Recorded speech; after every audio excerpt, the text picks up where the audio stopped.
Sometimes people ask me what we do here every day, and I say we're building the future. Success in school and success in life is so directly helped and aided and abetted by early childhood care and education. Every time we help a child, it is not just for that child, it's not just for their family, it's for our whole community. Let's together make sure that every child has every possible opportunity to become all that they've been created to be. We have great expectations for what we can do together.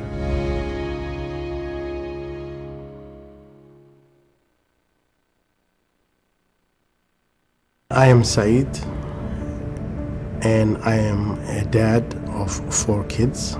How did the COVID-19 impact me and my family? It has changed completely our lives, and it made or forced us to adjust into situations that we have not been in before. I worked in an industry where I was forced to be furloughed, and as a result of that, of the impact of the pandemic, I have for the first time gotten to know the food shelf service here at Interfaith.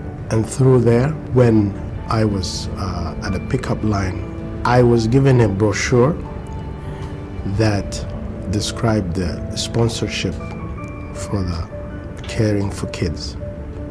And they have reached out to us once I made the initial contact about ways they can help. And from then on, it has turned out to be what I call the best organization that I have ever seen in my entire life. My daughter had some speech delay issues and developmental delay issues, and she was going under therapy. And I found and connected with a caseworker, Debbie, and she has provided us or directed us to a place where, to this day, my daughter has excelled, learned a lot of new things through her young life and developing in a very good environment that which we feel like she's being cared for, and I'm ever so grateful for that. This has been a very helpful program to a lot of people. It has empowered and transformed a lot of people.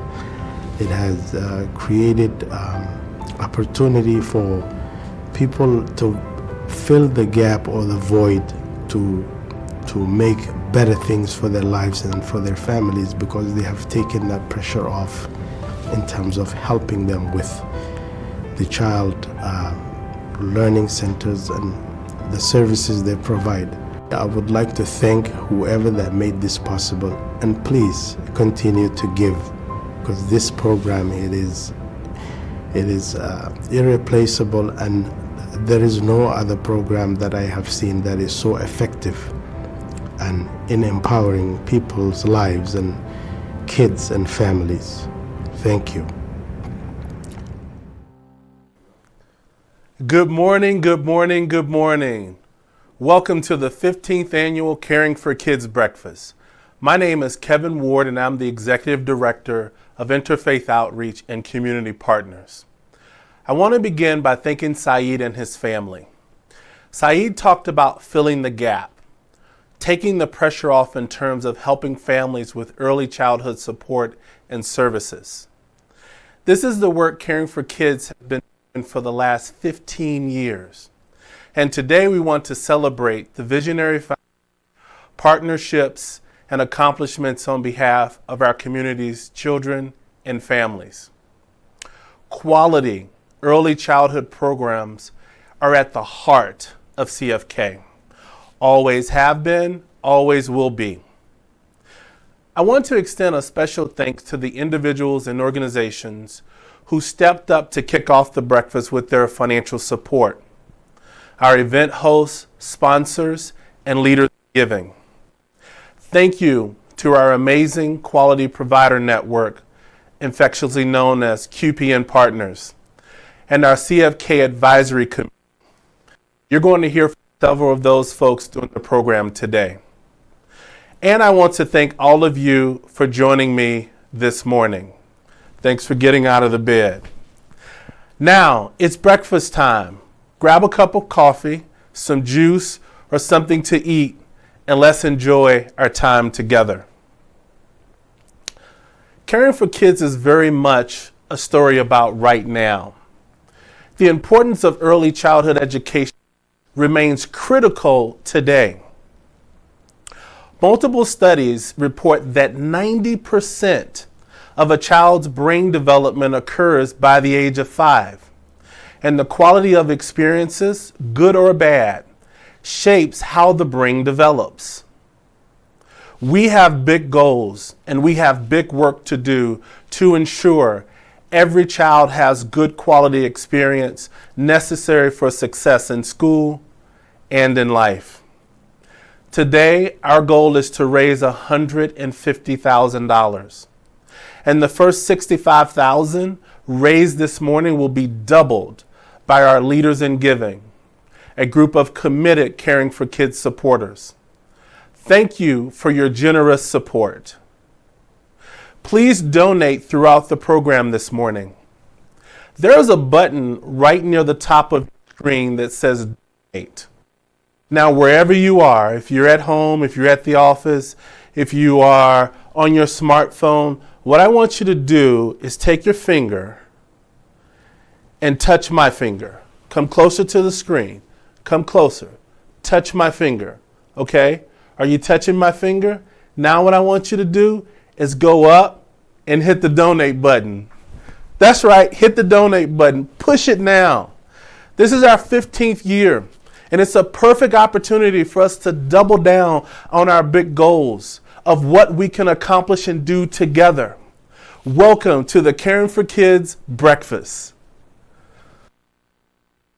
CFK started with Interfaith 15 years ago, primarily due to research they did. Interfaith did a survey of about 230 families. All of those families that they worked with had children under the age of 5.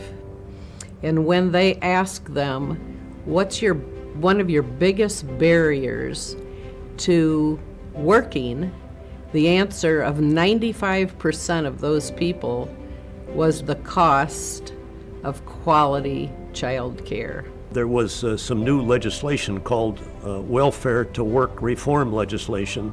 So there were lots of single moms and families in this community that needed to find childcare for their children. And then we looked around the community and realized that there were another few hundred kids under the age of 5 living in poverty, and we wanted to provide access for them. And that was basically the design of the Caring for Kids initiative, to ensure that quality early childhood care was available, but also the surrounding issues, safe housing, transportation, healthcare. It's a holistic way of helping a family get past all of those barriers that kept them stuck. I've seen the progress made, the programming that has come about, the results of those children that were given help to start school successfully. And that's a good return on my investment, not only of my donor dollars or my volunteer hours spent, and it's also helped me by educating me about what the needs of the community are and how I want to be a part of the solution for those needs being met. We know this is daunting. We know it's complex. We know no single agency or individual can change everything that needs to change, but we're not only going to start, we're going to stay with it. We're going to care for our kids. Absolutely, LaDonna. We are going to care for our kids. For the last 15 years, that's what CFK has been doing in partnership with our QPNs and our families. The why of why CFK was created, it's still true today. families and children need access to early, quality child care and other supportive services as a part of that. We can't stop now. If anything, we need to double down because we know that the foundational research on early childhood education, it's still true today. That research tells us kids do better in school, are more likely to graduate, earn higher incomes, require less government assistance, and have lower incarceration rates. Many of the challenges today are the same, but we are adapting to what's in front of us. It has taken a village this past year to overcome, where some days feel like you're just getting through what we've gone through with this pandemic. We were all struggling daily and weekly to figure out how we were going to stay open. The state demographer in Minnesota has said that 82% of families who are low income, who are accessing assistance to pay for childcare, are in essential occupations.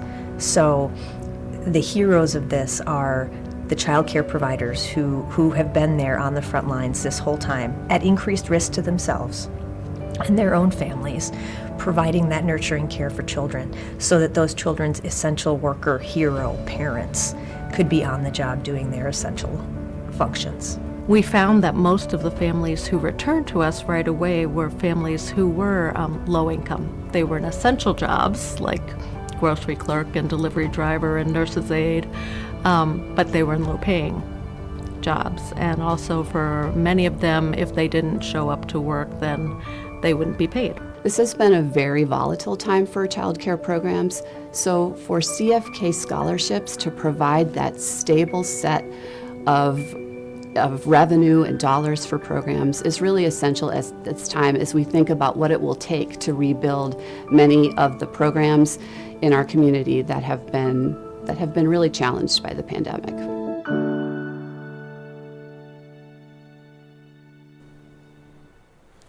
Child care providers, the unsung heroes, they risk their lives and their families to take care of the frontline essential workers' children. They allow the essential workers to continue working and not have to worry about their kids. Now more than ever, we need to see how this work continues to be important. As our partners shared, the pandemic affected all of us with a disproportionate impact on communities of color, women, families with low income, and child care workers. And we know that child care is critical to getting people back to work. The challenges were there 15 years ago, and we're still evolving to address them today. That's why we need your support. So far this morning, as a community, we have raised $105,298. Yes, with your help, we can reach our goal of $150,000. Remember, it's the quality of the early experience that determine how the brain is shaped. It's why early education is so important.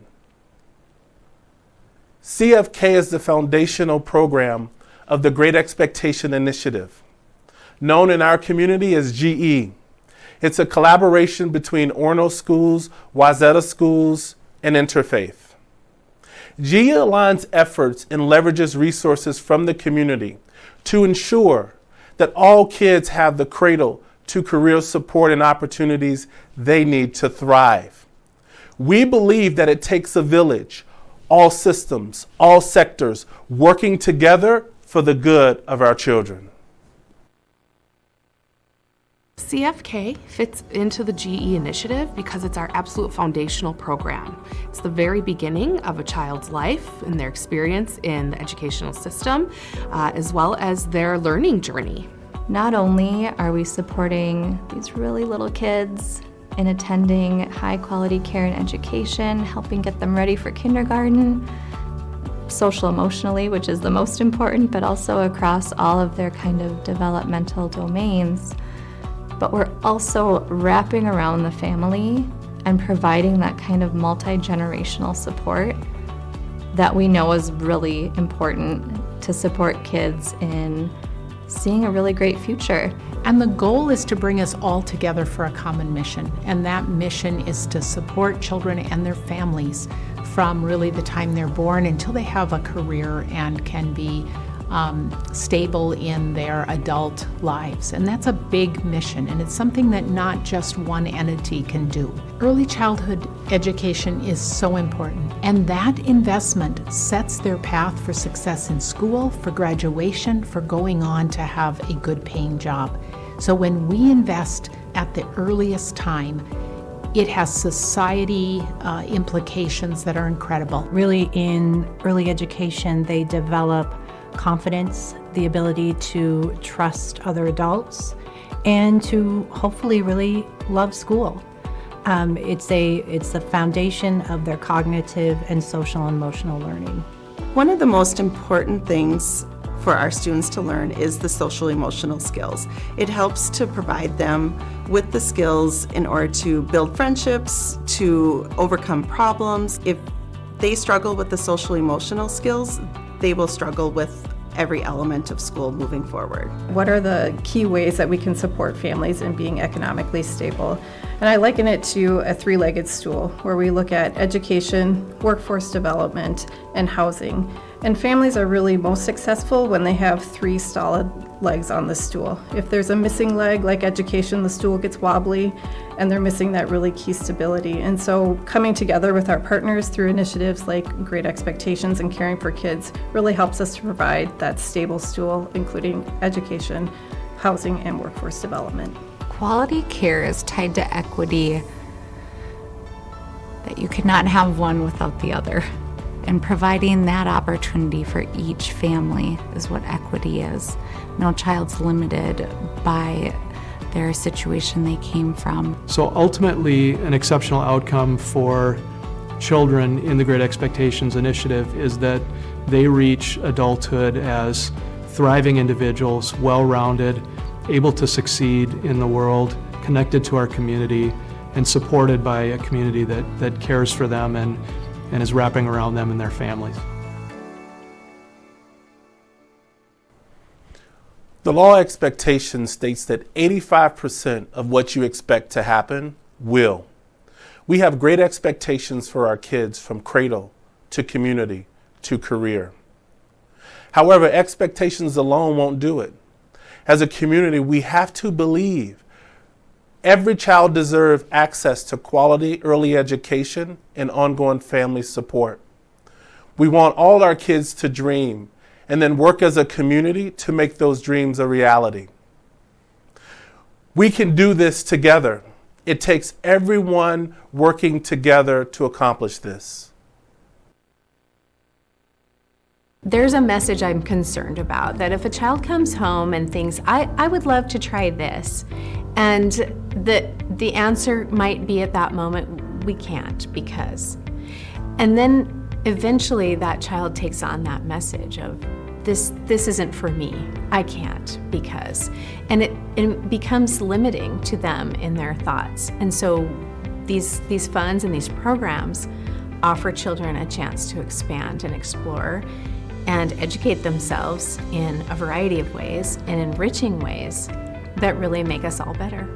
So the Quality Provider Network is something I just love about Caring for Kids, and I think it's unique to our community. Basically, it's just this amazing team where we all come together and share resources, talk about what's happening in our programs. That village approach of coming together is what has helped us get through this past year. It's checked off the boxes for many of our families by just providing some of the basic necessities. We're providing the quality education where a case manager might be providing the support to connect with other services or job opportunities.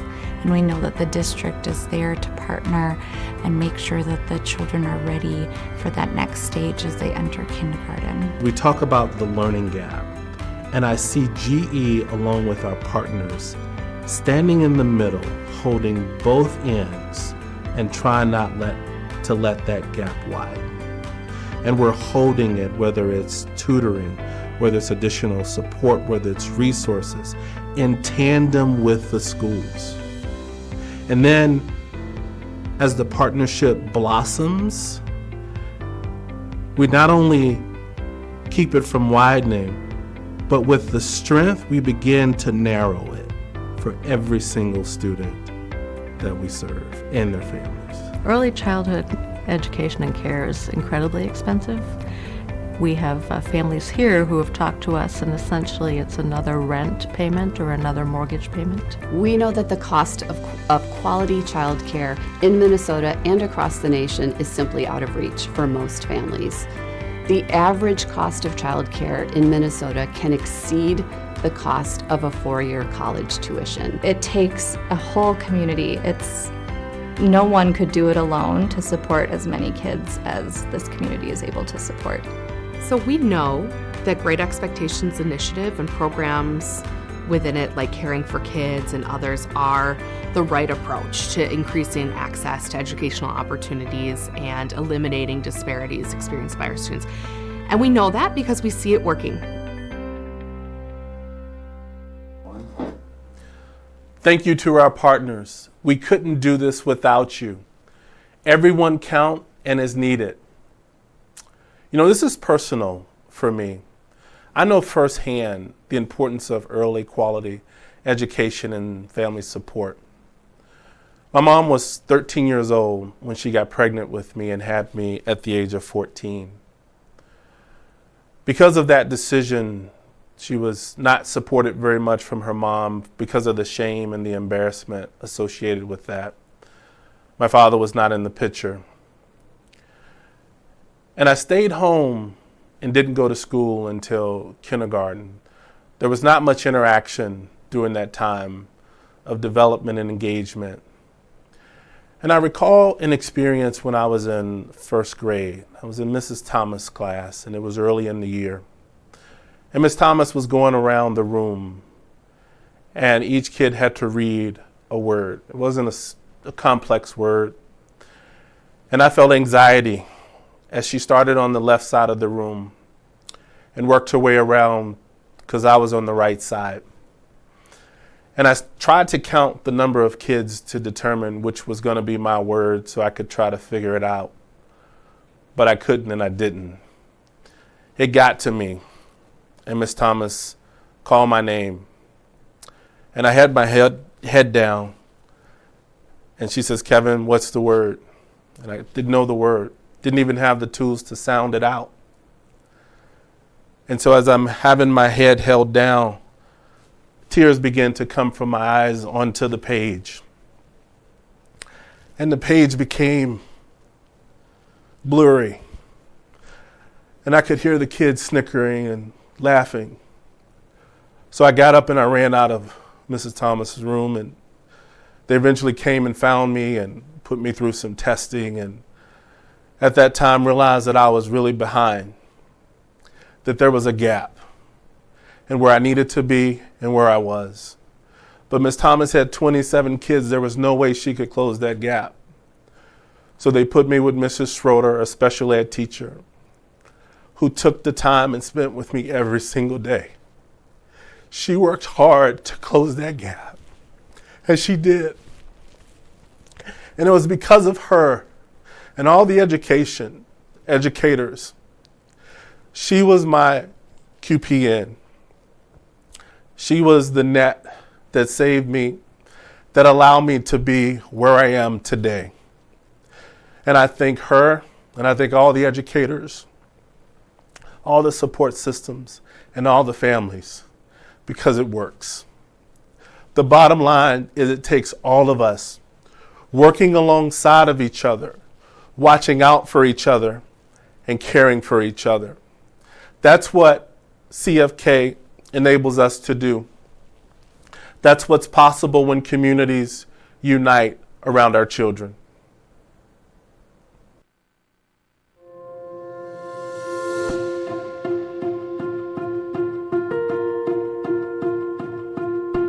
We are so proud to share that over the last 15 years, Caring for Kids has been able to support over 1,200 little learners and their families in collaboration with our community partners. That's our whole goal, is we want kids to thrive and we want kids to reach their full potential. We owe it to them to create an ethos and an environment where they can thrive, feel safe, and have what they need to become who they want to become. If this community can get this right, these kids are not going to be showing up at a place like Interfaith 20 years from now. They're going to be leading the way. They're going to be changing the world.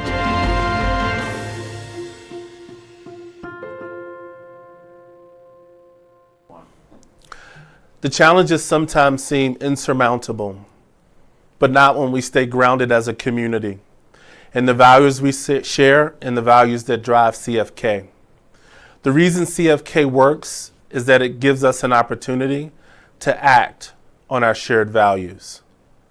Belonging, being a part of a community. Empathy, caring for each other.